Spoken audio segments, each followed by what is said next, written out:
What if I were to suggest that you play a key role in the awakening world? And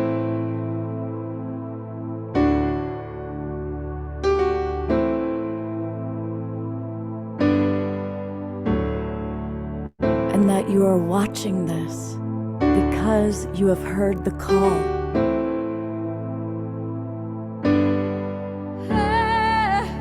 We can start right now by opening our hearts and minds.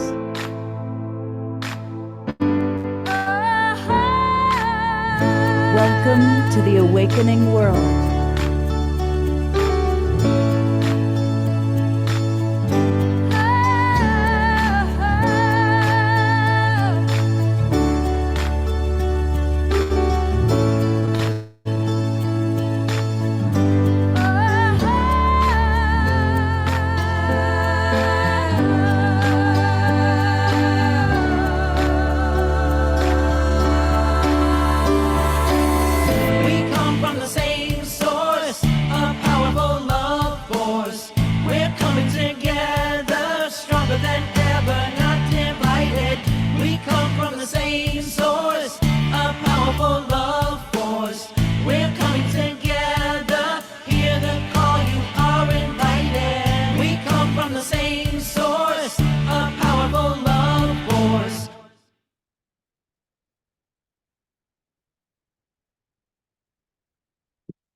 Good evening, everybody. Welcome to the Awakening World. It's our Wednesday night edition, and it's another episode of Authors That We Love. And we've got two wonderful women with us tonight who have both written really important and powerful books. And we're going to have a dynamic conversation about everything from goddess to the cosmos to awakening our world. And so welcome. I am Love Coach Scott Catamas. And our two authors, one of whom you've seen on the show before, going way back all the way to when we were doing Saturday Night Alive with the Global Peace Tribe. This is Anodea Judith. And many of you have read her many books. She has done a lot. I was on her website, and this is what I saw when looking at her books. Look at all that she's done. And I think, certainly, I think everybody has Wheels of Life. That's one of those books like Autobiography of a Yogi that is on every bookshelf. Every one of us has that one. Anyway, she is here to share her newest book, all about goddess. So we're looking forward to connecting with Anodea. And then we have a new friend with us, which is Lee Kemter. And Lee came to us referred by the great Reverend Jeffrey Colebrook. And Lee has written a wonderful new book, which I was blessed to receive in the mail just a few days ago. You probably can't see it because of the background, but here it is. It's all about tethered to the cosmos. So we're going to be tethered to Lee and for Anodea for the next 90 minutes or maybe a little bit longer, learning all about them, their books, their life. So welcome to the Awakening World, Lee. I'm really looking forward to chatting with you. And Lee, we always start our shows with music. And we are very blessed to have an amazing house musical artist, our beloved friend, Omashar. Welcome, brother. Namaste, everybody, and welcome to my house. So that's why I'm the house musician, because I'm in my house somewhere on planet Earth. And here's a lovely song, and it's called The Wonderful and the New. And so let's start it.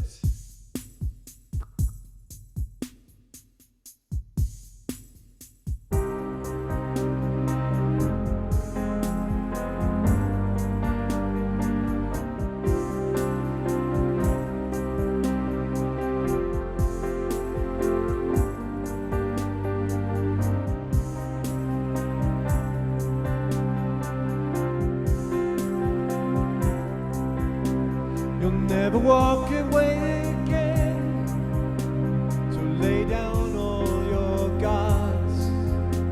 Your loving hearts will lead the way, the door is open. The wonderful and the new is waiting patiently. Take the step and you will see all you've been dreaming. Now is the time you've been waiting for so long. I've been holding you through all ages, knowing I'd be with you once again.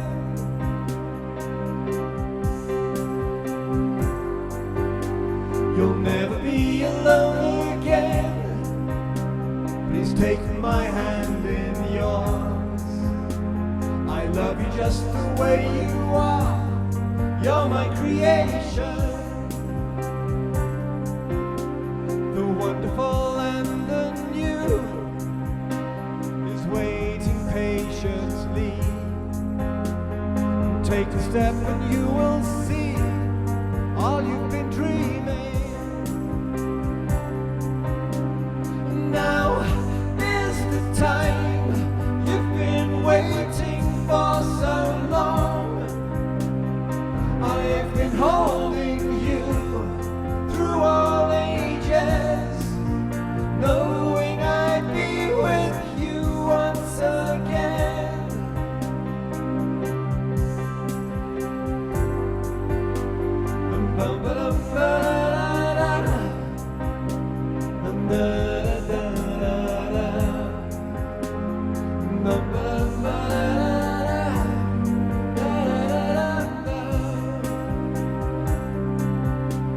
You'll never walk this way again, so lay down all your guards. Your loving hearts will lead the way. The door is open, and now is the time you've been waiting for so long. I've been holding you through all ages, knowing I'd be with you once again.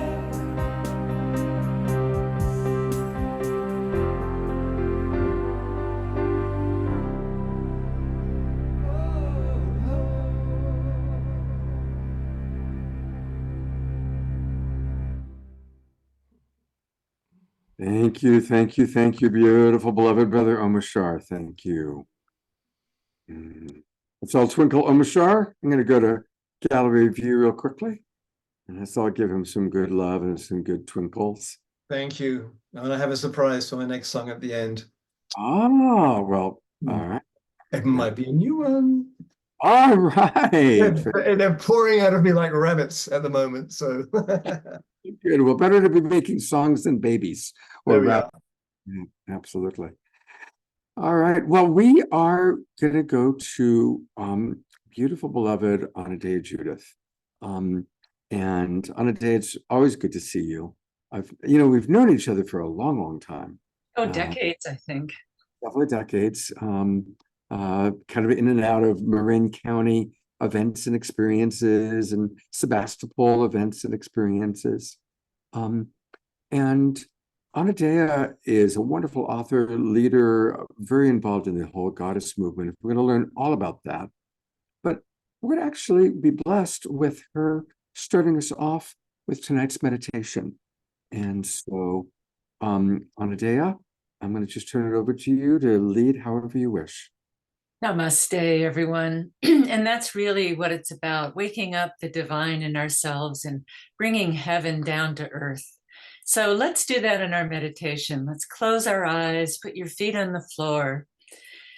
Take a deep breath in and let out all the busyness of the day, all the doing, all the striving, all the trying to figure things out. And just let your energy flow down your body like a slow river flowing to the sea. And just continue to take your breath in deeply and let it out, maybe with a little soft sound. Releasing your shoulders down toward the earth. settling deep into your body, into your seat, becoming spirit embodied,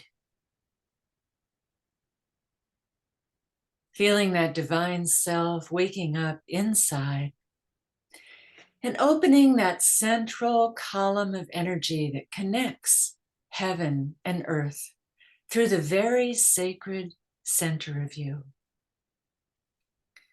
And we know that in that sacred core lie the energy centers of the chakras.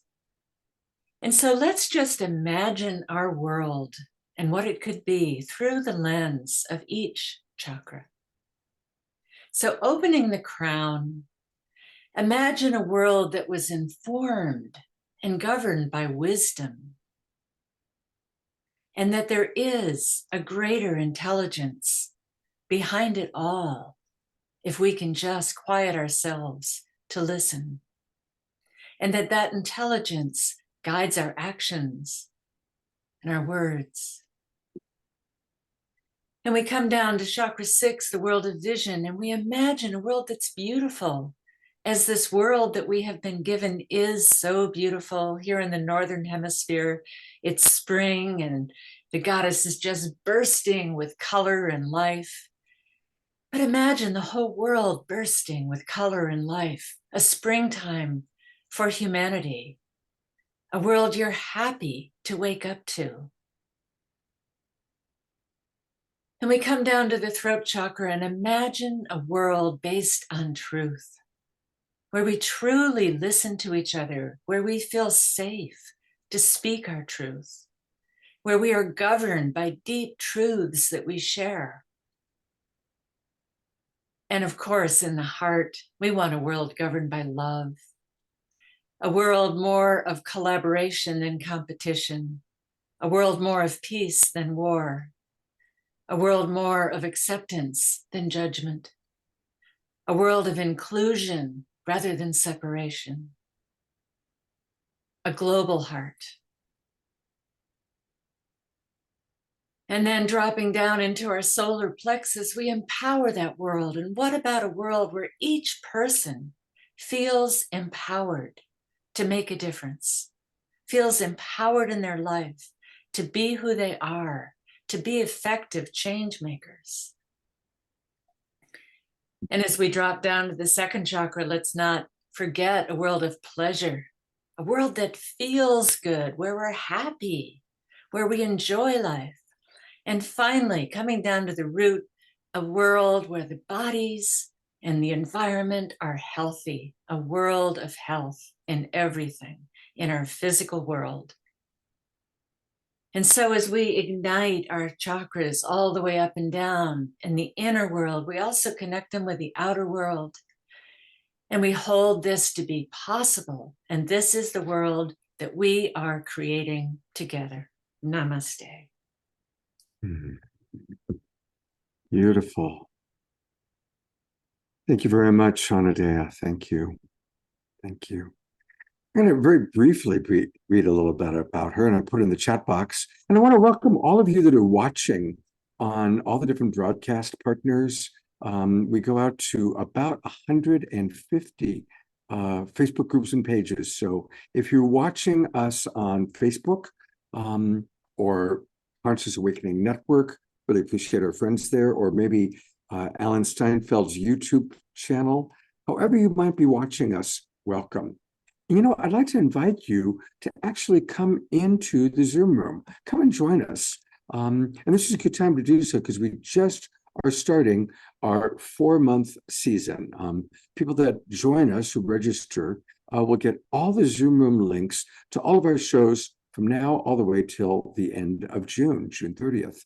And it's easy. Just go to globalpeacetribe.com, globalpeacetribe.com. That's where you can learn all about us, all about the different shows that we do, and then click register for the new season. And that will take you to our registration page. And then from there, you can then decide what level you want to come in on, to join us and to participate in all of our shows. We do 2 or 3 shows every week, always on Wednesday night and on Saturday night. And then we do special events. In fact, we might even be doing a special event this Friday night that we're right now putting together. So come and join the Global Peace Tribe. And most of all, you get to meet amazing people like our first guest, Anodea Judith. And to tell you a little bit about her, she's been called a prophet for our time, and she clearly is that. She's a globally recognized teacher, speaker, healer, and writer. She's definitely on the intersection of personal and collective awakening. Her passion for the realization of our potential matches her concern for humanity's impending crises, a fervent wish that we wake up in time. Well, that's what this show is all about, Anodea. It is about an awakening world. And there's my dog sharing that. So I'm going to come right in before we get to your new book and just ask you, as somebody who's been on this path for a long time, for decades, you've been writing books and about raising up our consciousness. How are you feeling? What's your honest, we're all family here, so we can talk honestly. To what degree are you optimistic? To what degree are you concerned, skeptical? How do you feel about the state of our being and our planet? Well, it's a nail biter for sure. And this year especially is a nail biter. What I know about evolution is that our crises are evolutionary drivers. Barbara Marx Hubbard said that. And that a system does not change when it's stable. And the systems that we're living on and living under are outdated. They served a very good purpose once upon a time when we were first putting civilization together. We needed a strong man on top to organize everything while the women were having babies. That made sense once a long time ago when we were really young children in our evolutionary journey. But now we're grown-ups. Now we have, tools for collaboration. Now we are going through the initiation to our adulthood. And, the nail biter is, what is this initiation going to look like? How bad does it have to get for humanity to wake up? But the silver lining is that everything that is pushing us in a direction is pushing us toward a better world. And I think we'll get to a point where we look back at the way we used to live. And, just like we might look back at, periods long ago and say, oh my God, did people really do that? Did they really put leeches on their body to bleed them and call that healing? What are some of the things that we have outgrown? And we will shake our heads in amazement that we ever lived the way we're living now. Not that all of it's bad. So in the long run, I'm optimistic. In the short run, it's a nail biter, and I'm a little concerned, more than a little concerned, but I am ultimately optimistic. We're just at a test. Will democracy hold? Will our values hold? Humanity is being tested to see who we are and if we're capable of going to the future. It's a beautiful way of putting it. I don't get political on this show. I don't take a political stance, but I do want to say that one victory that I'm proud of is how our judicial system, and believe me, there's lots of complaints they could have about the judicial system, but that our judicial system did balance out an attempt on changing our democratic way. And I'm really proud of those, especially Republican judges, that still stood firm in the truth of what was illegal. And so, that was a checks and balance that worked. And that's something that I celebrate, and we'll see how things continue to evolve. And of course, I think we all know that the great evolution is not going to come from who is or isn't elected president. It's going to come from us. It's, as the Dalai Lama said, the next Dalai Lama is the Sangha. It's us. So now you are here because you are an author that we love, and I'm going to put a spotlight on your new book, Goddess, Blessed Reunions with the Feminine Face of the Divine. So please tell us about your newest book here. Well, it's very interesting how this book came to be. I've served the goddess all my life. I was ordained as a priestess in 1985, long before it was fashionable. And way back in the previous century, I was writing a book on the goddess, and I'd written maybe 4 or 5 chapters, and I put it in a notebook. And, life, I went on to other things, and I wrote my chakra books, and it went on a shelf. And so I was cleaning my office one day, and I found that notebook, and I went, I wonder if you're ever going to do anything with this. And I kind of just filed it away, put it back on the shelf. And a couple weeks later, I was in a Zoom breakout session in my evolutionary leaders group. And I met Ariel Patricia, who is the publisher of the Common Sentience series. And she said, and we wound up in a Zoom breakout together. And she said, I know you, and I know you're writing, and I want a book on the goddess, and you should write it. Let's have a meeting. And so it was like, I didn't even go searching for it. The goddess came to me. And the book has 3 parts. One part is theory that tells all about the goddess and her different aspects, and some mythological stories and some history. The middle part is stories written by many different people of their personal encounters with the goddess in some form and what happened. And I have 2 of those stories. I start and end that section. And then the third is practices to bring us closer to the goddess and to bring us what I call home to the goddess. And home stands for Holy Order of Mother Earth. Beautiful. Ariel Patricia is definitely a friend. She's referred so many of her authors, and she really is kind of like, her books are like the great books for all of our bookshelves. So well, it's wonderful to have you with us. And of course, we're going to be conversing with Anodea throughout the show. But I'm eager to introduce our audience to our other guest tonight, and that is Lee Kemter. So welcome, Lee. This is your first time, of course, on the Awakening World. And I'm going to share a little bit about Lee based on her bio. She's been a mentor, curriculum creator, and meditation teacher. She is the Amazon best-selling author of a young adult novel called The Hidden Light. I'd love to hear about that. And her recent book, which is the one that kind of brought her to us, is called Tethered to the Cosmos. And it incorporates her deep exploration and study of unified science at the International Space Federation, exploring the true nature of reality of the quantum field that we live in. Her amazing talent as an author allows us to experience a heart-centered journey that interweaves a present and a future in which humanity recognizes that it can triumph over the escalating threat of impending extinction by embracing its massive quantum potentiality. And of course, Lee, our beloved Reverend Jeffrey, is always letting us know the latest of what's happening with the International Space Federation.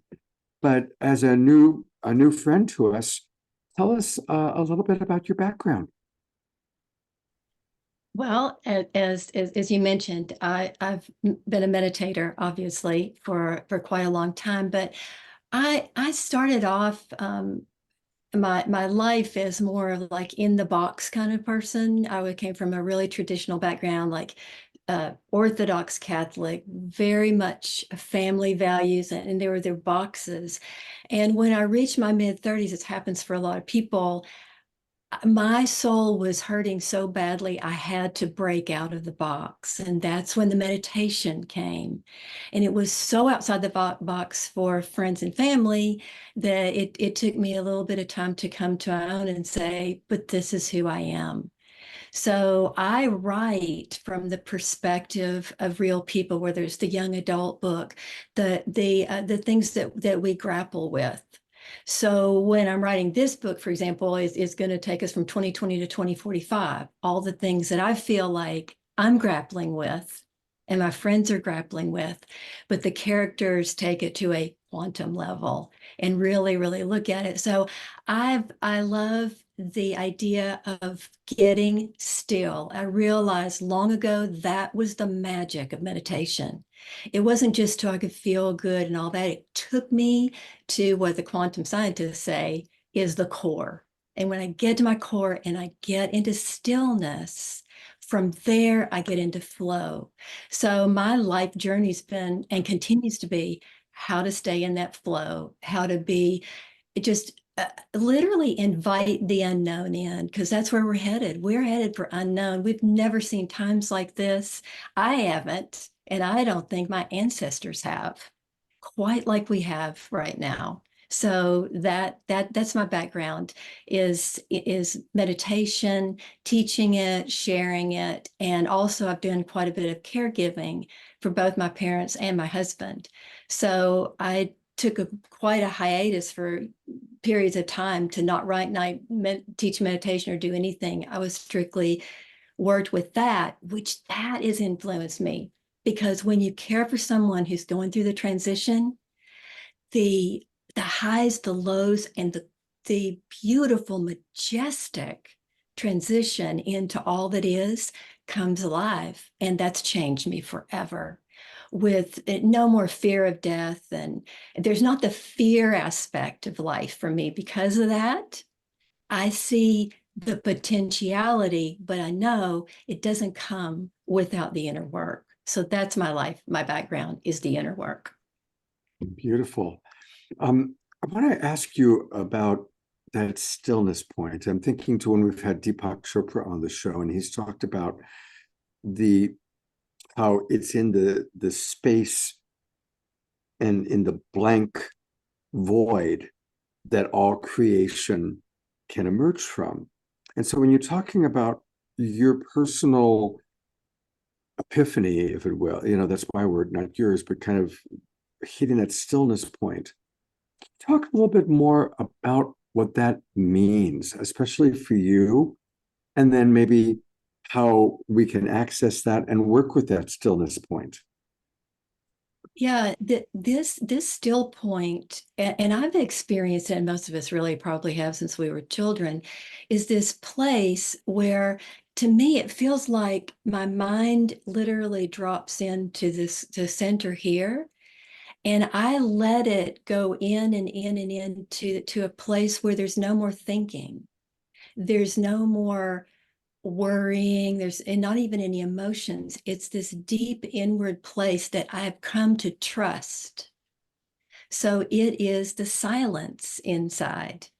Once I get there, though, what has happened more and more and continues to happen more is the idea that I've gone in, but now it starts expanding.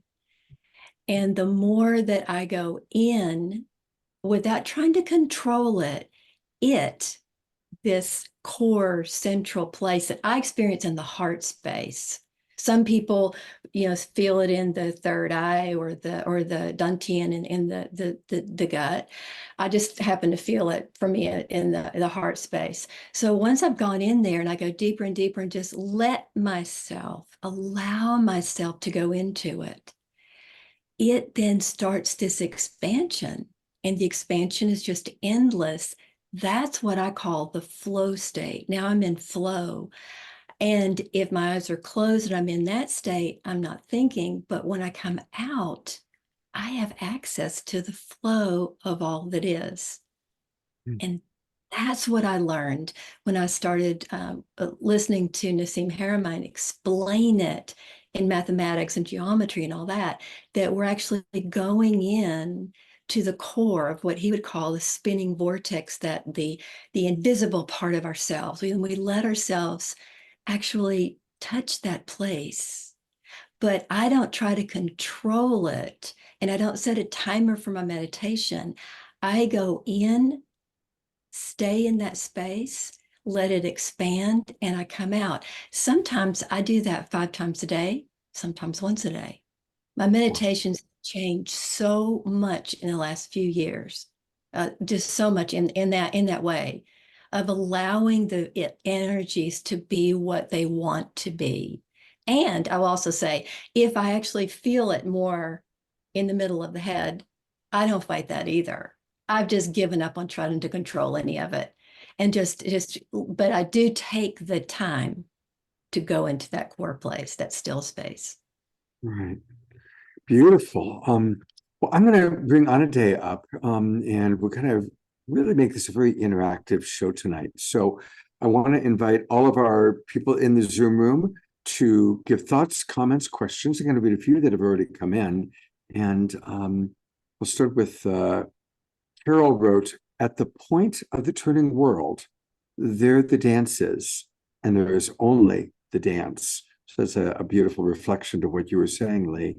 And we actually have a question from Susan Bloomquist. This is probably for you, Anodea. She's asking, do you refer to the goddess as Gaia?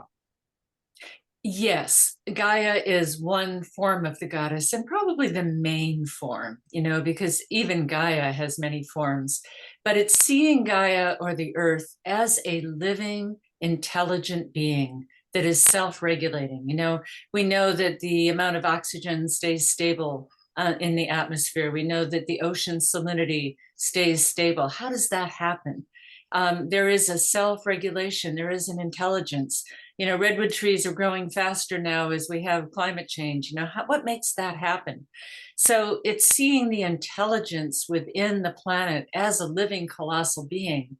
And just like we might say fleas don't know they're on an elephant, humans are, so small, we're not capable of seeing the entirety as a unity of a colossal organization of intelligence. So yes, Gaia is one aspect of the goddess, but there's many. The cosmos is another aspect of the goddess, and the queen of death is another aspect of the goddess. So there's many, many different aspects. And another one is Sarasvati, who is the flow.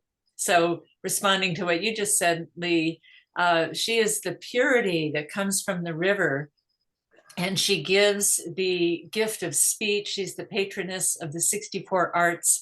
Brahma utters reality into existence with his breath, and Sarasvati turns it into art. And so we know that almost any art we do, whether it's music or writing or dancing or drama, it's better when we're in the flow. And this is the flow state that you're talking about. And that flow, the core to me, is the connection of heaven and earth.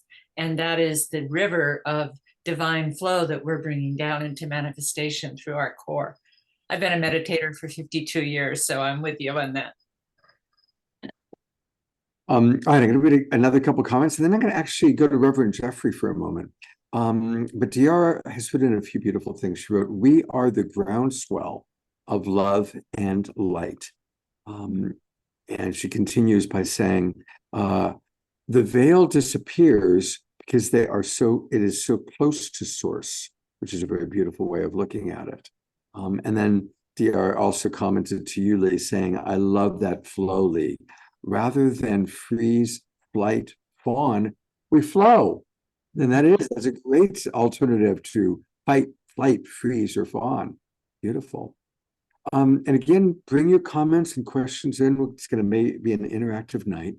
We're going to bring up our beloved Reverend Jeffrey, who is, of course, a big fan and part of the International Space Federation. What do you have on your third eye there, Jeffrey? I learned this. Well, actually, it was very, very interesting. We were having a breakout group over at the International Space Federation about putting the arc crystal on our heads. Voila, your next show Saturday night, one of your great guests shows up with the arc crystal on his forehead. And of course, this is the technology and some of the solutions that we are bringing into the solutions for what we're facing. And that, of course, is being developed at the scientific and technological level at the International Space Federation. But trust me, the people over there are as esoteric as you'll find anywhere. They're not just crunching formulas. They're definitely doing a lot. And that's why our quantum pilot here, Lee Kemter, is such an amazing way of translating these understanding of this science into a loving, beautiful, heart-centered. I mean, it's so moving. I mean, she talked about her own personal experience, but what she went through with taking care of her husband when he was passing. It projects itself so beautifully and deeply understood about the nature of how we stay connected in the book. It's such a beautiful example. I just can't tell you. I just love this book. I really love this book, and it moves me. It takes me places where I can't go myself, but I hold on to some of these giant. She's a gentle giant, and in many ways. And hey, if you go there, you might find your own gentle giant too, because it's amazing crossing how she takes us safely across the veil and back, tethered to our hearts, tethered to the cosmic heart. Oh, beautiful. Thank you. Well, thank you, Jeffrey, for your enthusiasm. And what's something that she has shared or taught you that's impacted you? Well, that is how she interprets all this living and solutions in the quantum mystery with an understanding of the field. We're dealing with a lot of crazy mysteries that we're just having to now integrate, and watching her doing it with such a gift of of understanding and going through the process that we are having to shift into a whole new awareness. It was beautiful. I mean, it lifted me up and makes me feel such that deep connection. And I'm grateful for her book. And I, give it a double thumbs up for a journey. And that's exactly what we're doing here. We're on a journey, a deep journey. And when you have, people like Lee able to take us on these journeys and emotionally connect with this field at that level while we're going through all this process, this huge process that we are, and you are the master of here bringing it together in this fertile grounds, where we can go through these changes. And I just so appreciate you, Scott. You are definitely a master of this process here, and bringing all these people together so we can go through this. Oh, and I'm, it's amazing. Thank you very much. Thank you. Well, we love you, Jeffrey. And we do have a question, and this would be a good one for both of you. And by the way, DR writes, Jeffrey, you recommend great books. Thank you for bringing beloved Lee to us. And it's true. Thank you very much. Yeah. Susan is asking, so this is a question for both Anodea and Lee. Can you give us some tips on how to meditate effectively? Well, you just spotlighted me, so I guess I'll start. Yeah, I've been meditating for 52 years, and I started out with TM, where I was given a mantra, and that became sort of my meditation for a long time. I still use that mantra some, but my meditation practice has expanded so much. But mostly I come to sit, have a special place in my room, in my bedroom in the morning. I open my crown, much like the meditation I led, and I just imagine emptying out and pulling down divine energy and filling up with that as I let my thoughts go, as I tune into my breath, as I settle down into stillness, into emptiness. And just as Lee described, it begins with finding that still space in the core and letting my body settle, but then it expands.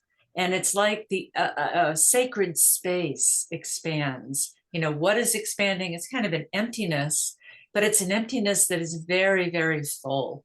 And insights come to me. I often sit there with, a pen and paper next to me so I can jot something down. And I just imagine a downward current coming from the heavens down to earth. And just like being in a shower, where you let the water come over you until you're clean, but it's on the inside. I let that come down until I feel clean and ready for the day. Beautiful. Thank you. I love the vision of the shower. That's awesome. Lee, what are some tips you'd like to share?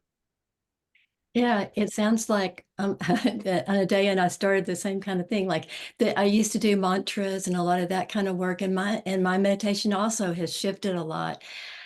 I actually it came to a point where I felt like I needed to feel my body when I started to meditate, and I never really thought about that before. It's more like quieting the mind, but this is like just letting my mind, the energy of the mind, just slowly descend right into the center of the heart space, the whole chest, and let that energy just be there for a minute. And then allowing myself to feel what it feels like to be in that energy. I literally pay attention for just however long it takes to settle into that energy. What does it feel like viscerally? And once I'm settled in, then I just sit with the feeling of that energy. And it starts to just expand beyond like a small globe. It just gets bigger and bigger and bigger.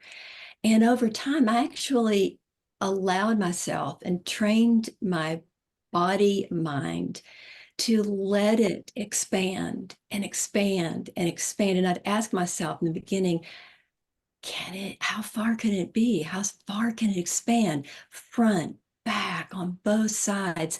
So my meditation became very visceral for me. And at some point, though, the body gives up and it's just the expanding energy, which is just the pure, coming from pure core out. Yeah. Beautiful. We've got a couple of comments that I'm going to share. Omashar writes, he gave us a little tip. He says, so important to let your body and mind settle down as a prerequisite to meditating. Absolutely. And Terry Russo, who in a moment we're going to celebrate, Terry wrote, if it weren't for meditation, I'd be a real unhappy person. So I'm very grateful for my daily practice. So there's a couple of nice things. And Terry, I'm going to take a moment to embarrass you. Since you just offered up, it was Thursday last week, and we are a new thing on Global Peace Tribe, where we're asking all of you to send us your birthdays. And beloved Joy down in Ecuador is going to be our birthday calendar guide. And the very first person who responded, I sent out the email on yesterday asking people to send us your birthdays. And Terry was the first one to respond, and it had just been her birthday. So you're our virgin. You are the very first of the Global Peace Tribe birthday bash. We'll kind of see how it evolves. Let's all take a moment, and I'm going to put the fall focus on Terry.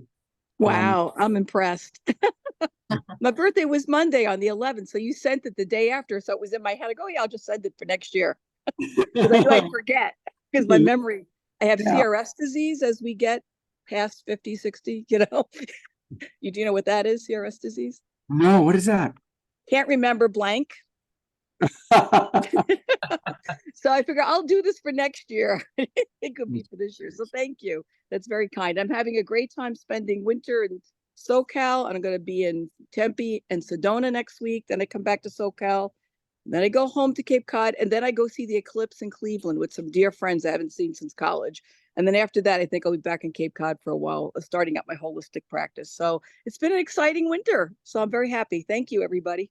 The last thing, while we've got the focus on you, let's all put our Global Peace Tribe love onto Terry. And what's a vision for this new cycle around the sun that's starting? What's a vision we can all hold for you?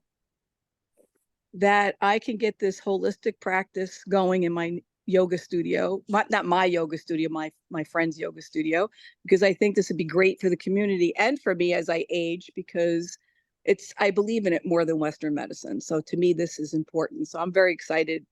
Hopefully this will work so that I help people be healthier and, less side effects, toxicity, and could have a part-time income while I start collecting Social Security. I'm waiting for Medicare soon. Well, maximum grace for Terry Russo, maximum grace for your health, for your wealth, and for the success of your beautiful and very important new venture. Maximum grace. Thank you so much. Peace, everybody. It's important. And there's a lot of wonderful comments that have come into the chat box for you, Terry. So definitely make sure that you take a look at those. I will. Thank you so much. All right. I did notice that a couple of questions have come in, and then we're gonna have a Omashar song in a few minutes. Don Drake, by the way, just said, Lee, I love your description of embodied meditation and beyond. Sylvia has a question for both of you, so I'm going to bring both of you back up. And Sylvia's question is, would you be up for speaking to Mother Wound, Mother Well, and or the womb sacral heart connection as a gateway in meditation? Which one would you like us to start? Well, why don't you start with the mother wound, talking about, and if I'm understanding what she's asking, and you can correct me, Sylvia, I'm interpreting it to mean that how can we use the mother wound as a way to actually, as a gateway into meditation? That's kind of how I interpreted that. But anything you wish to say about the mother wound? Yeah, so we are all suffering from a mother wound. We are living in a culture that is, its dominant mythology is a father with no mother. So we're living in a broken home. We don't even know there was a mother. We don't ever talk about her. We have a father that rules alone and doesn't even date. So we are all suffering from a mother wound. And if you go back in history and back to ancient history, you see that once the whole world did worship a mother that was, seen as the life-giving force of the earth. And then as she matured, we came into civilization and there were established goddess temples and gods and goddesses and full pantheons. And then that was brutally knocked down. The whole religion suppressed and destroyed, and the temples turned to ruins and the statues beheaded and the priestesses killed. And so at that time, the knowledge of the mother, the worship of the mother, the understanding of the intricacy of interconnection of all of nature was lost from the culture, and its value was diminished. And that affected all our mothers all the way down the line, and our grandmothers and our great-grandmothers and all the way down. So the whole culture is suffering from a mother wound.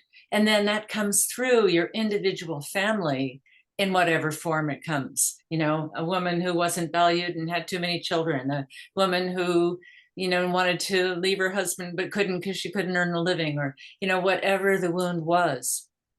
And then that second question about the heart space and the womb as a center of meditation. An interesting thing happened to me as I was working on the Goddess book. I found myself going into resistance about meditating. And I've been a meditator for over 50 years.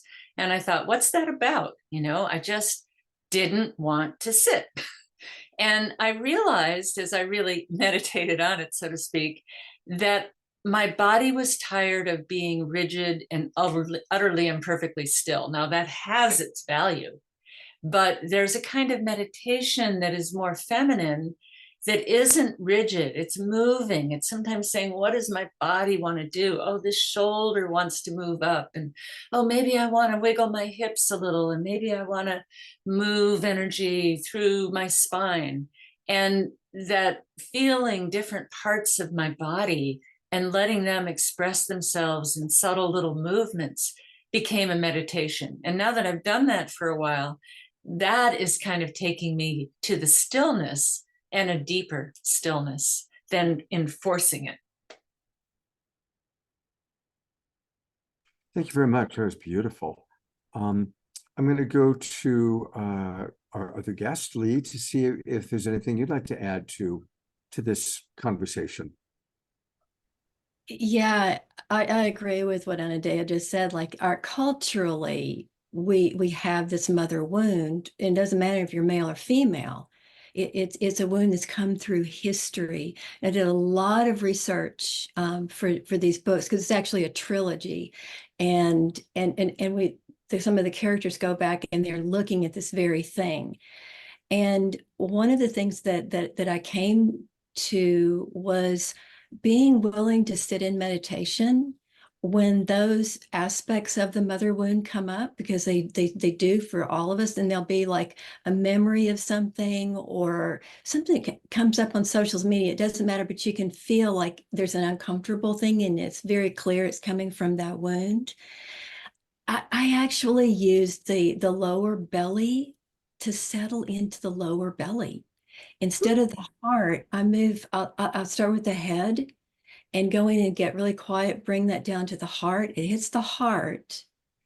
And then I let that move into the belly and viscerally feel the belly being massaged, loved, cared for, and I acknowledge it as the seat of the mother. This is where all creations come from, the mother. And what Anodea just said, in ancient times, it was so revered. They have these cool little icons that they would fit in the palm of your hand. And these go back like 8,000 years, 10,000 years, some 30,000 years. And it's only the body of the goddess. They're loving and holding in their hand. And it was appears to be an individual practice, this big belly and the reproductive capacity, the opening. So I let myself feel those aspects of the mother, because sometimes what happens in our culture, it's all about the mother whose womb I was in. It's just about that. And Anodea is pointing to, and what I've come to see is so much bigger than that. It transcends long, long, long timelines. But when we see that and feel it and allow it to be in our body as expansion, and then we can feel the uncomfortableness, and that's the more contracted side, and then just let it expand a little bit. I just find meditating on it viscerally has become really, really helpful. And I appreciate so much, like I have looked into Anodea's book. When we look at the goddess, she just has to be here up front and center more than she's been. I don't think we're going to survive, thrive, and evolve unless we bring this back. And what she was mentioning too in her meditation, it's got to be more body. We have to bring it in so the cells start going, oh, well, wait, and this is where it gets back to Nassim's work. When I do that, when she does her movement, we are putting information into the field, and then the field is bringing information back to us. We're feeding forward and receiving back. And the more of us that do that, it expands out even bigger. And we are connecting to the cosmos, like an unlimited multiverses, with this feeding forward and coming back and feeding forward. And I think when we let our bodies participate, that's part of what we feed into the field. It's not just thoughts. It's the whole embodiment of who we are. So I get excited about that. So we're on the same page. Awesome. We certainly are. Things kind of always work out, with getting like the two of you on the same show together. And originally Lee was going to be on next week, and there was like, nope, I want to be with Anodea. So I'm going to read a few comments, and then we're going to put the spotlight on our beloved Eleanor Choi. Sylvia writes, I found swaying to Ishka Allah Ma Budala. Sorry if I mispronounced that, which I'm sure that I just did. She says swaying to that is a very helpful practice. And Sylvia continues, yes, through his history, the mother wound is an invitation to embody our story. Don Drake wrote something very sweet. He wrote, the blessing of the mother is powerful in this group. The transmission of Shakti is quite potent and delightful. Absolutely. And George Noble brought out a little history. He talked about how the Cathars had an emphasis on equality of sexes, and they were exterminated by the Pope's army when they invaded France. And so many became afraid to reconnect to the feminine, to the Divine Mother. And actually, even going back before that, there were really two original sects of Christianity. There was the African sect, which were primarily vegan and very peaceful, and their whole approach was Jesus as a model of how we all can be, and that we can all bring the Christ consciousness in. And they were also very violently wiped out by the Latin sect, which were converted Romans and had that romantic conquer the world approach to Christianity. So again, we've just seen over thousands of years how the divine feminine has been stomped out, and it is returning through Lee and Anodea and so many of the people that we get to see on this show. A couple more comments, and then we're going to go to get an update from Eleanor. George writes, so amazing that Lee was Catholic doing healing for her original spiritual training. Yes, God bless the recovering Catholics.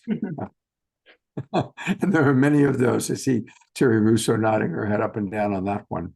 Well, we are a community, and one of our most beloved members of our community is Eleanor, who is still in the hospital. But Eleanor, you look quite sprite and up and ready. And she's there with her beloved Ian. And once they unmute themselves, we will look forward to hearing the latest update. There you go. Now we can hear you. Okay, thank you. I really want to thank Anodea and Lee for everything they had to say that was so right on. And I have felt so often male and female guides and angels cradling me, holding me, and I'm so in tune with my meditation. So it's been wonderful. And the update is I'm still extremely weak. However, I'm moving and I'm going home to Ian's place on Friday. Fabulous. Well, of course, when I see you, we associate you with dancing. Don't want you to overexert yourself, but we are going to go to an Omashar song. So whatever you wish to show us as Omashar plays. I won't be up dancing. No, we know you won't be up dancing, but I liked what you did last week. Yeah. You used your hands a little bit. And Ian, thank you so much for taking such good care of our beloved. We love you so much. Thank you for Thank you. Thank you, Scott. All right, Omashar, what do you got for us mid-show? Well, Ian, you can dance for Eleanor right now, so she can watch you dancing. How about that? And it's perfect. What I always feel humbled by the synchronicity of me tuning in to the show and to the collective that's joining on this evening, and the song that gets either created or I'm told to sing. And so two things. This new song came about 2 days ago, second new song in a week. Woohoo! And this one is called In the Stillness. And it brought to mind, my grandmother always used to say to me this little poem that most of us know. And it's a wise old owl lived in an oak. And the more she saw, the less she spoke. And the less she spoke, the more she heard. So now, wasn't she a wise old bird? So that's my grandmother's programming of me. One of the best things I think she ever did, apart from everything else, which was wonderful. And the first line of this song, In the Stillness, is the quieter you become, the more you can hear. So you can hear the direct correlation to that poem in this song. And so, without further ado, here we do. All right.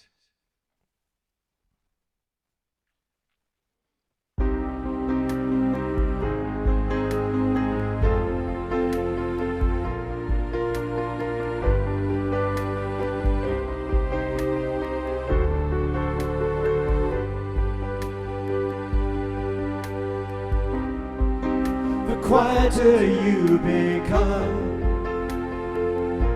the more you can hear. In the silence, in the stillness, I am here. Through the wisdom of your tears, through your heartbreaks, through your breakthroughs, through the shedding of your fears.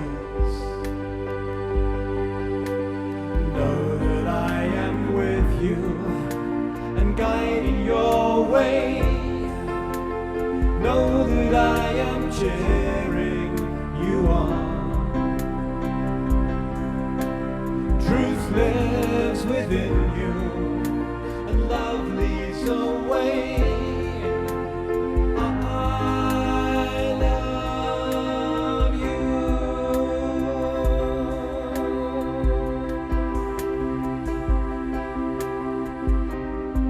Now your heart and mind is clear,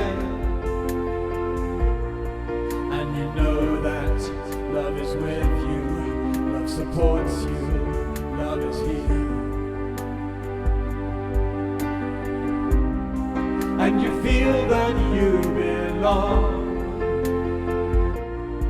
and you're walking with purpose. You can hear your life's new song. Know that I am with you and guiding your way. Know that I am cheering you on.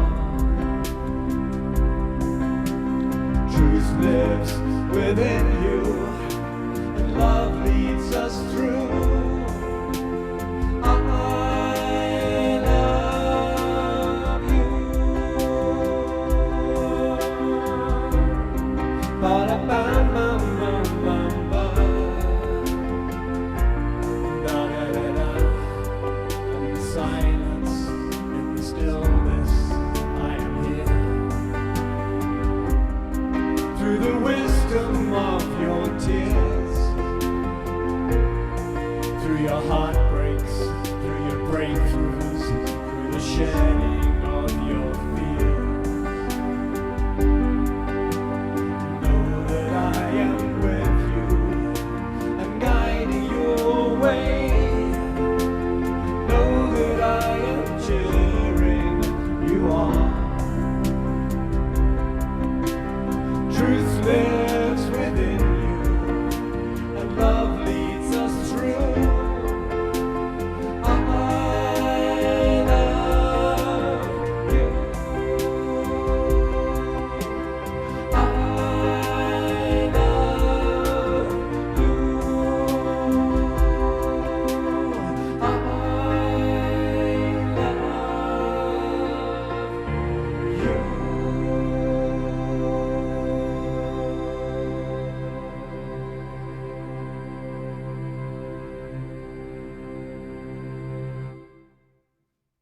Wow, another awesome, new, amazing Omashar song. Let's all give a big twinkle. That is a great one.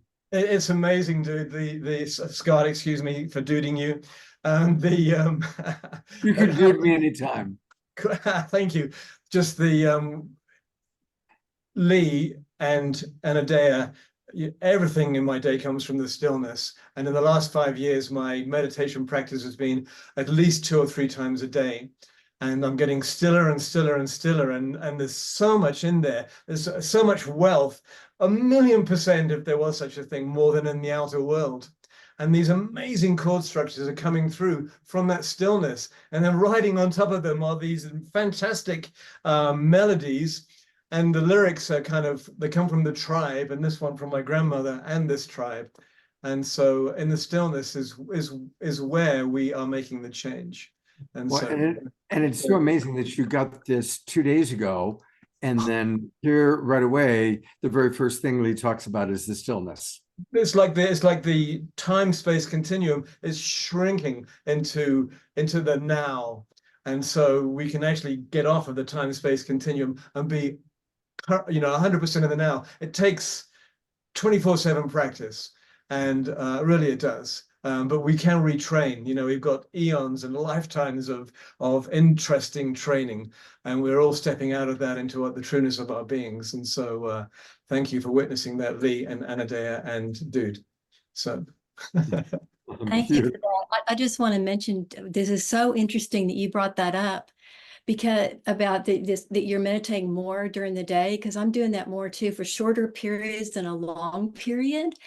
And the reason I bring that up is Nassim Haramein, he's at the Space Federation doing all these, massive formulas of mathematics and geometries. And what he talks about that they do is they do this for each other throughout the day in meetings. It doesn't matter. They allow themselves to go into stillness. And if one person goes in, everybody joins. Everybody gets quiet and they wait patiently till it naturally everybody emerges and they move on. And he said they are moving at like exponentially high rates It's toward phenomenal, Lee. You're right. It's like the Quakers. Remember, exactly. it's their practice, and it is because the moment we get into the head, we go off on a tangent, and it's usually the ghost dogs of duality speaking through us. And every time we come back into 12 o'clock as the twin ray, I believe, is their place of balance, then we can move forward again. It doesn't matter if that happens 10 times in an hour, because we only want to come out from that stillness, that still point. Beautiful. Lee was talking about that field going out and coming back in. And what happens when you meditate is you go into resonance between the inner and the outer world. And we know that resonance happens when, sound waves, you're a musician, Omashar, you would know that, the waveforms of the different notes, when they have peaks and valleys that line up, there's harmony there. And resonance is sound waves actually adding together. And what happens is the amplitude, which is how loud it is, it adds. So if I have a wave like this and I add another one, it becomes like this. So the deeper we go into resonance, the more we actually expand the field. And when that field is very strong, someone else coming into it will be caught up in the field. It's just like if everybody's singing one song together and you have one person that just walks in, well, they're going to start dancing to that same rhythm because that field is so strong. So the more we create this resonant field with each other on the planet, with the divine, the more people will get caught in it and brought into that resonance as well. Yes. Beautiful. I want to just take a moment to remind everybody that we can support Omashar and support ourselves by going to the website. It's his name, omashar.com. And that's where you can go to Bandcamp, click, and buy his albums. And for especially all of you watching out on Facebook land, get his albums. They're amazing. I mean, every one of his songs is so powerful. And we love Omashar and we want to support him. So definitely omashar.bandcamp.com, or just go to omashar.com and click on his music. And thank you, Omashar, for that beautiful new song. 2 new songs in a week. That's pretty amazing. I'm going to go back for a moment and put the spotlight once again on Eleanor, because our dear Dorina Joy, and again, everybody, get your birthday information to Dorina Joy, and we'll put her email address into the chat box. But she has written a poem for you, and I hope I pronounced this correctly. It's an acrostic poem. So she has taken each letter of Eleanor Joy's name and come up with an adjective or a word. So as we look at Eleanor Joy, we look at her and we are enjoying, loving, energetic, amazing, natural, optimistic, radiating, and then the word joy, joyful, wonderful with an O, and younging, youthful. So there's a beautiful little gift for you from Dorina Joy. Thank you so much, Dorina. I love that. Thank you. Thank you. And again, thank you to Dorina Joy, who is now our birthday calendar goddess. So thank you for doing that. All right, I'm going to make an attempt to play a video that was sent to me by Anodea. Sometimes playing on, I haven't been able to download it, and so playing while downloading doesn't always go so well. Oops. But let's see how this is. Hang on 1 second. Okay, we're going to try again. So, Omashar, I'm going to spotlight you, and you're going to give me a thumbs up if it's playing well and a thumbs down if it's not. Okay. There we go. Let's give this a try and see how it goes.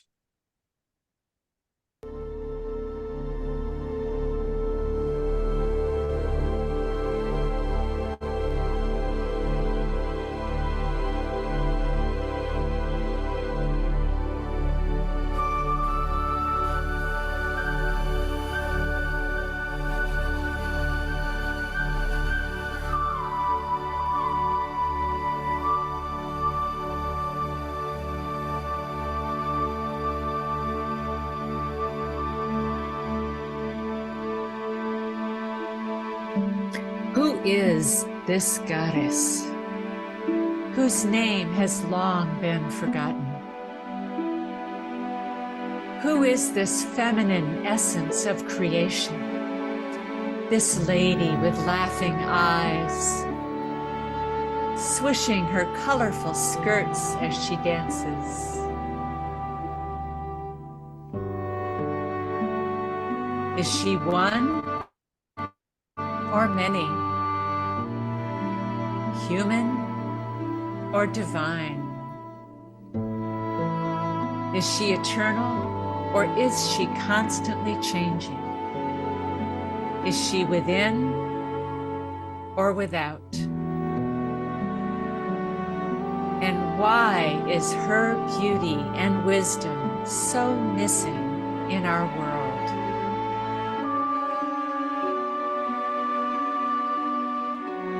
The goddess may be long forgotten, yet you already know her. She is the mother who bore you, the smile on your sister's face, the grandmother who winks at you from beneath her wrinkles. She is the beauty of the green earth and the silvery light of the moon. She is the flowers blossoming in spring and the ripeness of the fall harvest. She is the mystery of birth and death and the lover who embraces all that lies between. She is you and me and all living things, the incessant manifestation of nature in all its myriad expressions.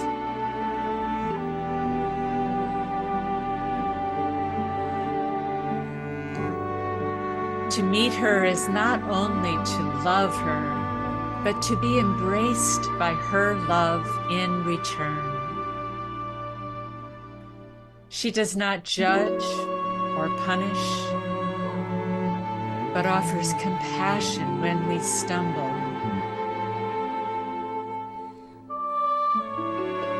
She doesn't want sameness or conformity, but expresses herself through a wide diversity, for all are worthy within her vast creation. Her flowers and fruits express her abundance, for she always creates more than enough. Her song is the song of creation, transformation, and completion, all within a cyclic wheel of time.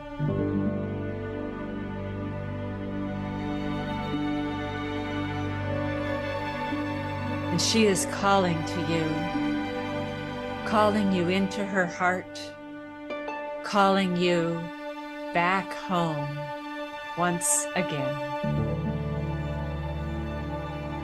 Home to the goddess.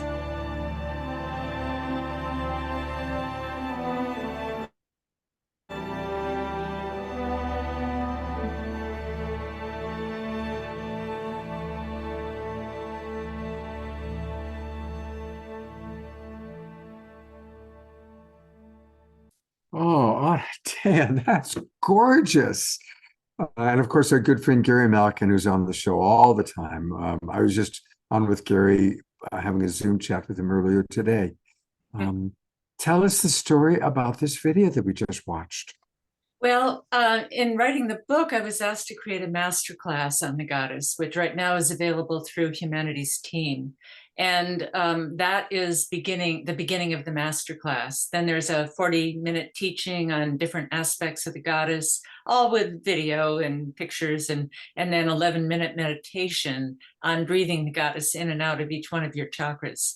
And so I created it for that. I love creating video. I love telling stories with images and music and drama and writing. And it was just my tribute to the goddess, because we have to experience her. She's not a concept. She is a living, embodied experience of beauty and love and grace. Beautiful. Well, the comments are flying in. Dorina Joy writes, what a gorgeous compilation of awesome images, inquiring questions, inspiring messages, and emotive music, and a beautiful invitation in this wonderful video. Thank you, Anodea, for creating and sharing. And more comments. Awesome, beautiful, all the comments coming in. So thank you for sending that to me to play. Thank you very, very much. I'm going to bring Lee back up and read more comments, and I've got a couple of questions, but just kind of going back to the mother wound, Sylvia had written a little bit follow-up there. She wrote, part of my mother wound happened in my first month of life. Connecting to my newborn self as a dragon unicorn is helping me be more present in my fire and sass and root chakra. So thank you, Sylvia, for sharing that. And George vulnerably shares, my own mother wound has to do with being overly close to my mother, who I later learned had been my wife in an earlier life, and this disrupted my entire psychosexual development. So thank you both for sharing so vulnerably. And as Anodea said, we all have a mother wound. We all have the dynamics that we're working with. Anodea, since you wrote Wheels of Life, which is the Bible of our understanding of the chakras, what are your thoughts? Often, of course, we hear about the 7 chakras, but often we hear from metaphysical teachers that there are actually many, many chakras beyond the 7. Now, I know that's a whole show unto itself, but could you give us just a little bit about how we can connect to maybe some of the chakras that we aren't so familiar with beyond the 7 chakras that we know most? Well, I don't deny that there are chakras above and below the body that are like overtones. You play a note on a string on a guitar and it vibrates and it gives off an overtone and it goes off into, levels that you can't quite hear with a human ear, but they're there, And so I think of those chakras above the body as overtones of the self. But I am really one that is a stickler for the basic 7 because I feel they cover the full spectrum. And I like the chakras that are embodied, that they are in the body. I mean, even including the ones in the head, chakra 6 in the third eye and chakra 7 in the crown, but they're all within our direct experience. So I don't actually have a lot of information or even support for trying to get in the ones out of the body. I say, bring it down into the body. I think that's where we're going to bring heaven to earth. We have to do it in an embodied way. We have Father Sky and Mother Earth, but there's 8 billion of us living on Earth. So we may as well start to come down into the body and bring it through there. So I'm afraid I can't help you too much on that one. I like the basic. No, well, I love where you went with that question. And, I think one of the things that I've observed is, I don't know, 10, 20 years ago, maybe even more, 30 years ago, everybody just wanted to leave their body. Like it was all about leaving the body and ascending. But now most of the teachers I hear from are saying, no, it's about coming into the body. It's about embodiment. It's not about, taking drugs and escaping. It's about coming into the body and recognizing that the body temple, that our bodies are this extraordinary temple that we are so blessed to have. So, you know, I hear you, and I'm bringing Lee back on. So kind of on that note, all right, so quantum physics, this incredible understanding of the cosmos, but how does that relate then to our human body and actually working with the body temple? Yeah, well, you were just bringing up a good point. Like it's this physical body that allows us to have the experience of the cosmos in the first place. Without the body, we'll just be out there floating around. But so one of the key things for me in that is to remember every tiny little proton, trillions of protons in my body, within trillions of atoms, within trillions of cells, that they are, all of that is exchanging information with the field at all times. So this body is connected to the field. It isn't just like, oh, we're part of the field and we're floating in it. It's a dynamic. In other words, there's such a dynamic, they call it entanglement. Our protons with that of every other proton in the multiverse, we can't disentangle. We're part of it all. We're an integral part, and we're getting information from it and feeding information back. So I think the body is the cool place for us to get to experience the feelings of it. Without the body, it would just be just energy. But we have condensed it into a form that gets to feel it all. And some of it is heart-wrenching, but a lot of it is awe-inspiring. So yeah, I think the body's the place to be, personally. Beautiful. Anodea, anything you'd like to add to that? Well, the body is an instrument of consciousness. You know, it's through our eyes that we see, it's through our ears that we hear, it is through the cells of the body that we sense. But the interesting thing is, in the nervous system, we have about 100,000 more nerve endings dedicated to sensing the internal state than we do the external state. Wow. So our nervous system, you know, what we feel on the end of our skin and what we see with our eyes and all, there's about 100,000 more internal neuroreceptors. So we're more sensitive to the internal, but the body is the temple. And when we treat it as such, the divine takes up residence there. And I think that's what we're here to do, is to, you know, I say evolution is the God's way of making more gods. And that our initiation is to awaken to our divinity and bring that into the body and bring heaven down to earth. Beautiful. You know, when Deepak was on the show once, he said something very interesting, that about how interconnected we all are. He said that if we live to be about 90 or 95 years old, we will share approximately 10,000 molecules with every other human being who ever lived, right? Isn't that an amazing concept about just how interconnected we are throughout history? It's really a beautiful thing. You'll breathe a molecule of oxygen that Einstein breathed, you know?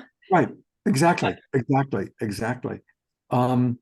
Tiara wrote, we were taught 30 or 40 years ago that we were more than our bodies because our culture was so body focused and not focused on our spiritual nature.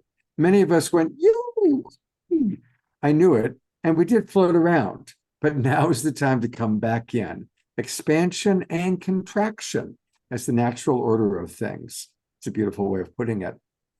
Okay, we've got a question here from Drina Joy. She says, Lee, I'm looking forward to reading your book, Tethered to the Cosmos, and the entire trilogy. Can you expand more about the exalted vibrations and also how to embody the vibratory celebration of quintessential planetary unicity? Woo! She got that quote from your book description. So tell us about that. Yeah. It was kind of hard. Like, how do I condense all of this? Because in this book, I'll tell you really quickly, we're talking about the goddess. The main character her name is Sophia.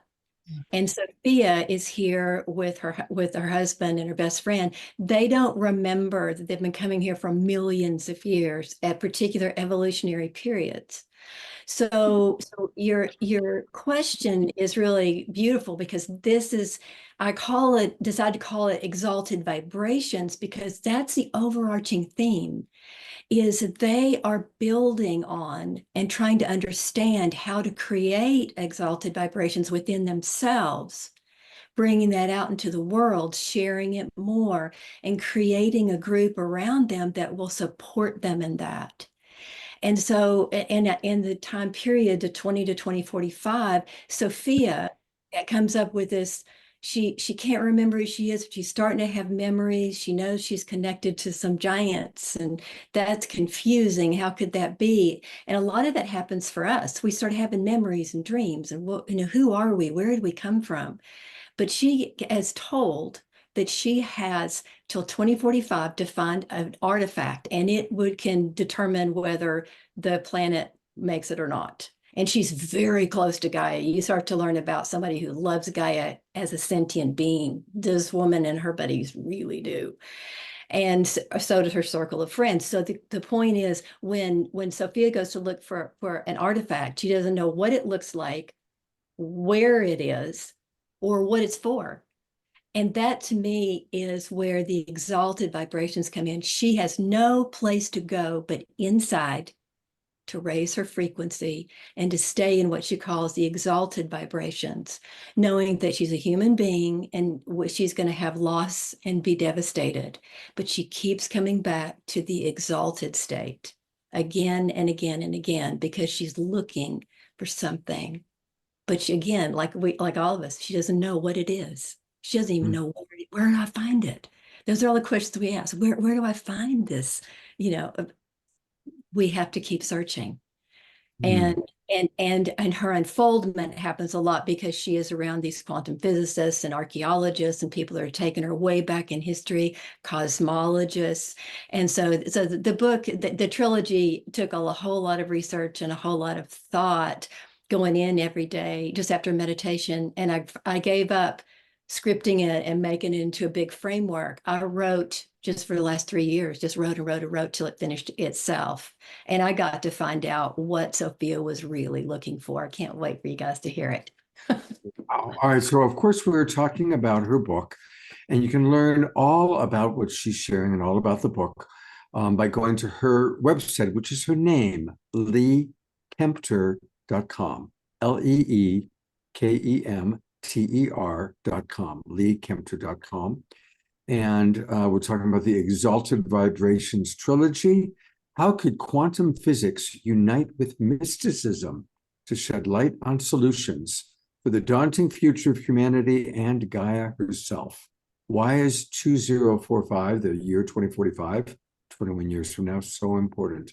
And this is the first book of the trilogy, Tethered to the Cosmos, the first novel of the Exalted Vibrations trilogy. And of course, by going to her website, you just click, that's where you can order from Amazon. Now, the next book and the upcoming events, tell us about that. When will the next book be coming out? Yeah, I'll have to see, because I'm self-publishing it. And one thing I found with self-publishing, it has its own life force. So I don't usually get to decide with the editors and all that other stuff. So hopefully the second book will come out hopefully sometime this year. And then, of course, we have the third book coming sometime next year. So. Wow. Well, I'm excited. I've got my copy that you sent me, so I'm looking forward to reading it. And thank you for, we all have roles to play. And you mentioned very briefly being caregiver to your husband and to a parent. And I just want to acknowledge both that, the incredible sacrifice that caregivers have to make. My day job is I'm a coach, and I work a lot with people that are dealing with death and dying. And I tend to, give a little bit of energy to the person who's dying, but I like to find who's taking care of them, because it's caregivers that need much more attention. The person who's dying is getting all the love and all the goodbyes and all the prayers. And meanwhile, there's somebody who's, cleaning up their mess and taking care of them and is exhausted and not getting a whole lot of attention. So that's something I learned a long time ago. So I just really want to acknowledge those years you spent in the very sacred act and the sacred role of caregiving. Thank you for that, Lee. And for anybody listening, bless you for being a caregiver, especially to someone who is, really physically not capable of taking care of themselves anymore. Thank you. We're going to swing over to Anodea for a moment. Anodea, tell us a little bit more about how we can have a direct experience of the goddess. That video, there's so many beautiful images of the goddess. So, okay, for those of us that are wanting to experience the goddess as more than an intellectual idea, what are some ways that we can connect to the goddess? The simplest way is simply to go outside. We have a culture where we spend 90% of our time, if not 100%, within walls, looking at a screen with a roof over our head, blocking out the sky. We might have a little window, but we need to go outside, get our feet on the ground, and especially, whether you're in the northern or southern hemisphere. In the northern hemisphere, here we are going into spring, and it's so magical. But fall is magical also. So if you're in the southern hemisphere and you're starting to go into autumn and winter, that's also a magical process of going inside. And one thing about the goddess is she's seen in 3 aspects, although I talk about 4 in the book: maiden, mother, crone, and then the 4th one I talk about is queen. But more than just the stages of a woman's life, the maiden is the springtime. She's the promise of renewal, the freshness. The mother is the summer's ripeness and fruits and fall harvest. And the crone is the winter, the time of rest and darkness. So as we just connect with nature, the goddess is right there. And if you just speak to her, you'll listen, just listen for the words whispering in your heart, that still small voice. She's trying to speak to you. Beautiful. Well, tell us a little bit about this website. This is one of your websites that you sent my way, and it's sherisesmovement.com. sherisesmovement.com. Tell us about this website and how we can work and play with this. Yeah, well, if you look at the website, there's quite a few things on it. This came out of actually, when the pandemic hit and I was no longer traveling as much, I'd traveled teaching all over the world for 25 years. What came through was this deck of archetypes, female archetypes of leadership that I call She Rises. And each archetype is talked about from the point of view of I, the archetype directly speaking; she, information about that archetype, historical or just data about women and money or something. And then you, what happens when you work with this archetype. And so for my 70th birthday, which was at the end of 2022, I did a large public performance of these archetypes on stage, and with Gary Malkin playing music. And it was a big public, like I say, a big show. And at that time, we decided this needed to be a movement, and is the movement of the feminine rising. Now, this does not leave out men. This is not a women's only thing. There's a quote I have in my book that the goddess movement doesn't only include men, it insists on it. So the men in this movement are happy because they're cavorting with goddesses who treat them like a god. They have women that are in their own power and capable of a full partnership. And so it's not just a women's movement, but it is the fact that the feminine what I say is the feminine needs to rise and the masculine needs to deepen right now. And when that happens, we can meet in the heart. Beautiful. Well, again, that particular website is She Rises Movement. There's some beautiful images from this card deck that you talked about. And there's some really beautiful quotes. So definitely go check out. And do you have any events taking place that you want to promote? Are there any live events, or are we pretty much all online now? I am going to do a live event in San Rafael at Open Secret, but we haven't pinned down the date yet, so I'm afraid I can't advertise that. Not a problem. When the time comes, let us know and we'll present it here for sure. All right, I'm going to bring Lee back up, and there's a few comments that have come in. There's a whole conversation going on about the word crone. Susan wrote, the crone can be much more than the end and rest. Her wisdom can save the world. Thank you for that, Susan. The goddess movement requires men to be more alive to their natural ways. Thank you again, Susan, for that. And Kathy writes, crone is a horrible term for a wise woman. And Susan suggests as an alternative, I like white grandmother. So that's quite beautiful. I guess while we're on it, any thoughts about kind of the crone archetype? Well, some say the word crone goes with the word crown. I think Clarissa Pincola Estes first said that. I looked it up and I didn't find that it really held water, but it is the crown of wisdom, and it is the period of going within. It's the period of meditation. It's the period of not doing so much and really going inside and being quiet and letting things rest. And in the patriarchal paradigm, it's like an arrow that goes out forever, and it says we can just go in one direction forever, but that is not sustainable. The goddess is cyclic and says, in order to be sustainable, you need a period of rest. The field needs a fallow time. And so the crone is that wisdom that comes from the stillness that we've been talking about as we've been talking about meditation. And I debated when I wrote the book, should I use wise woman? Because crone can sometimes be derogatory, but I wanted to reclaim the word as something respectful. Beautiful. Thank you for that. Lee, anything you'd like to add about that? Yeah, the idea of the crone, I like that you're saying to reclaim the word, because there's a lot of words that have been so distorted over time about women in general. But in every culture, like I spent 5 years in India with my husband, so we got really into the yogic traditions. And in there, as older people, they become forest dwellers. They go off and spend that time, that cycle of their life doing certain things. But when I went back deeper in history and saw where women have always worked with a lunar cycle. And it doesn't matter if you're postmenopausal or whatever, our bodies create these hormones, unlike a man's who it has certain hormones he's producing, but his are daily. And it's this consistent kind of a movement where women's change throughout the whole month.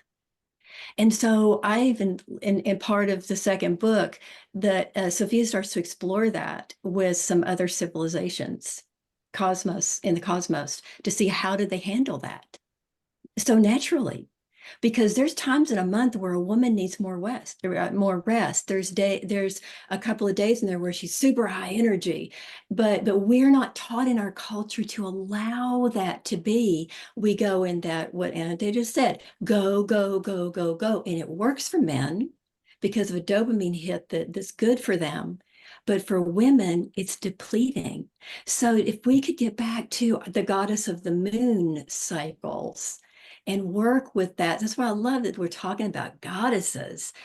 Finally, she gets to have a voice and do a lot more of this physicalization and conversation, because we got to talk about it to get it out there. It's been too quiet for too long. But these cycles that are literally physical, they're hormonal. We're built that way as women. If we incorporated it from the time we were young, we wouldn't know any different. We'd think it was fine that a woman took off, or all of a sudden, why is she on fire? It's not to go, what's wrong with her? She just has that energy right now, and it's surging through her. Take advantage of that and learn and let her be free. But in the times that she needs to be quiet, leave her the heck alone. Let her just be quiet. And because she's building up all this gorgeous energy that she can then express in the world when it's her time of the month to do that. So I love this having the conversation, Scott, that you're willing to have about the goddess, because she's just so important. My husband, luckily, was really loved the whole Shiva Shakti thing, and he was very intrigued by what he called the Devi. And I could write a whole book on his experiences as a man interacting with the Devi and what it felt like in his body. And it taught him many things about masculinity that he didn't know when he got in touch with her. And it was very beautiful because it was like part of his transition from life. And I won't go into it now, so you know, we don't have time, but stories of his interactions with the Devi that started to come up. And it wasn't Shiva, it was a manifestation of the Shakti of Devi that was really helping him through the transition. Beautiful. Well, thank you. Deborah DR just wrote, yes, loving the beautiful balance of divine masculine and feminine that we have here in our Global Peace Tribe. And it's true, we have, you know, so many beautiful men like Reverend Jeffrey and Omashar. So, you know, we do appreciate and the wild monk of the Mystic Monastery, Jerry Anderson. So I do want to acknowledge at a time that clearly the rise of the divine feminine is happening. And so many of our speakers on the show tend to be women, but I just want to say that there are some pretty cool men out there as well. Absolutely. Absolutely. And speaking of cool men, I always say that Omashar is the alpha and omega of the awakening world. All things begin and end with Omashar. And we are going to close with an Omashar song. But before we do that, I do want to let people know about what's happening on Saturday night. Because this Saturday night, we've got a really wonderful show planned. Once again, we are collaborating with Teresa Collins, who will be my co-host. She, of course, runs the Global Coherence Pulse, and she and Julie Kroll have created something called the Connection Field, which is a beautiful new way for us to all interact and interconnect. It's kind of an alternative to Facebook. And look at all the amazing people that are going to be with us on Saturday night. Of course, Omashar. Tatiana is coming back again. We love Tatiana Speed. And we also are going to have a wonderful new musical artist joining us, Diva Sonic, and she is wonderful. So we have a lot of music on Saturday night, and then we're going to hear from all these wonderful folks. Tammy Scarlett from Unify, Grace Lynn from Heart Math, Julie Kroll, who's been doing what I do, you know, this show that I've been doing. She's been doing a show like that for 12 years. And Julie's amazing. So it's going to be a great, great show. So make sure you join us this Saturday night. And for all of you watching on Facebook, time to register. Come join the Global Peace Tribe so you can come into the Zoom room for all of these wonderful shows we do 2 or 3 times a week. All right. Mr. Omashar, what is the grand finale going to be tonight? It is a group song, and let's turn that off, turn that on. And this is the sing-along bit in the chat. There it is. I am one with all feeling. Returning, it's a sing-along, and it's about tuning your heart back to the mother. And because that is where we're at. And without that, without us men deepening and the feminine rising, what have we got to look forward to? So let's do that. Here we go. I am one with all. Wow.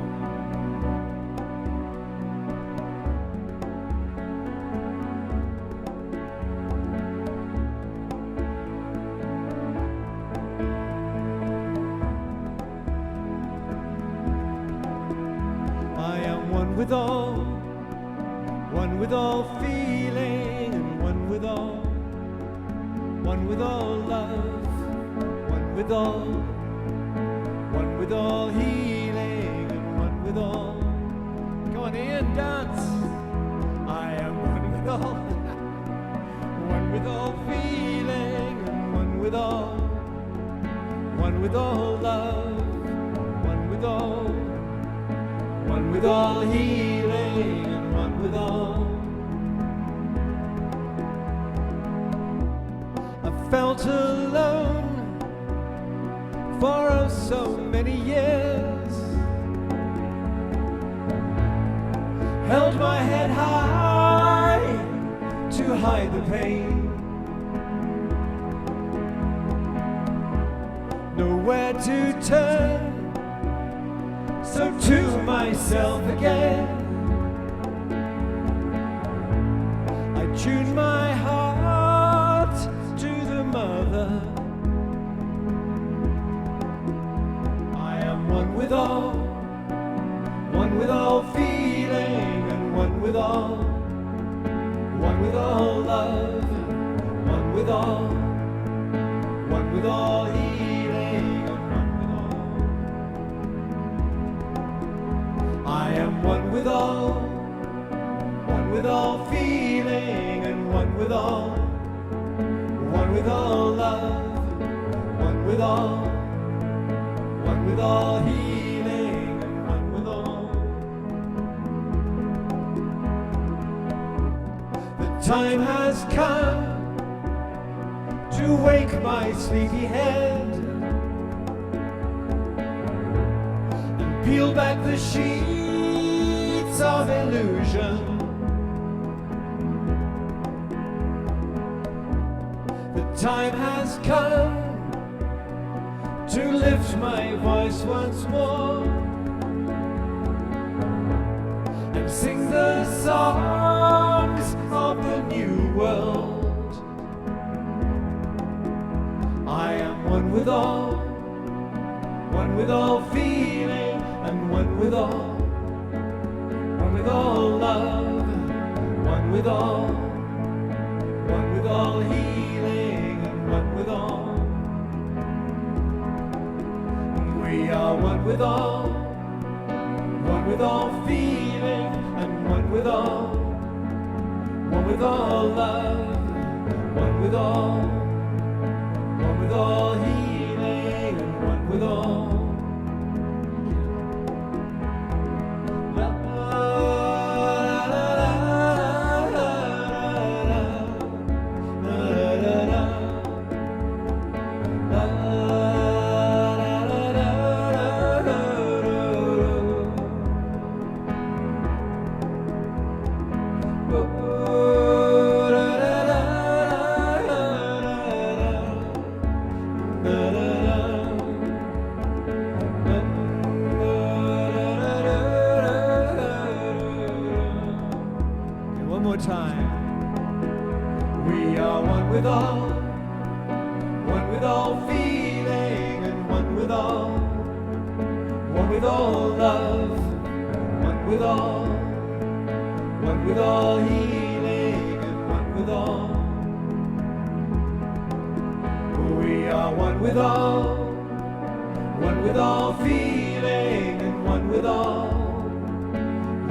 Time has come. Time has come.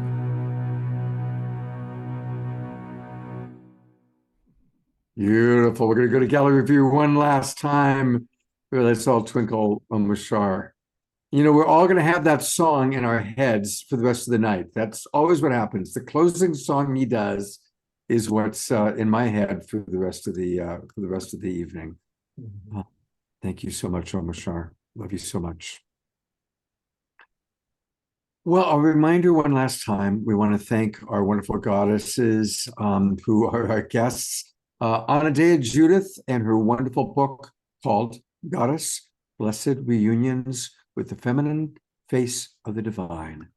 And again, a big shout out, and let's all get Tethered to the Cosmos, the first of this Exalted Vibrations trilogy, book number 1 by Lee Kemter. Thank you so much, Lee and Anodea, for all your dedication to write these books, get them out to the world. What beautiful creative expressions. And of course, thank you, Omashar, for just really making this show always so wonderful. Let's have a wonderful week. I look forward to hopefully seeing all of you on Saturday night. And I'm going to go to gallery view one last time. Everybody can wave goodbye. Good night, everybody. Have a beautiful, beautiful evening.